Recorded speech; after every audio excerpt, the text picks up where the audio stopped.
Cilat janë skenaret e mundshëm për formimin e qeverisë së re? Pas mosarritjes së qëllimit për 500.000 vota, lëvizja vetëvendosje është përgatitur për planin B për të krijuar një qeverisje të qëndrueshme.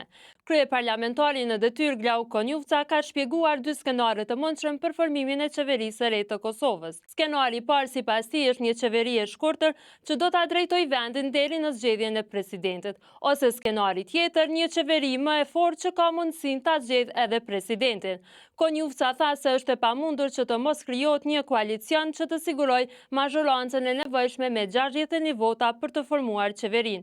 Ai përmendi se kryetari i Lëvizjes Vetëvendosje Albin Kurti i ka dërguar ftesë për konsultim vetëm Lidhjes Demokratike të Kosovës dhe shtoi se gjuhën që do ta përdorin është ajo e bashkëpunimit dhe partneritetit pavarësisht polarizimeve gjatë fushatës. A do të mund të kemi një koalicion qeverisës mes Lëvizjes Vetëvendosje dhe Lidhjes Demokratike të Kosovës? Na tregoni në komente.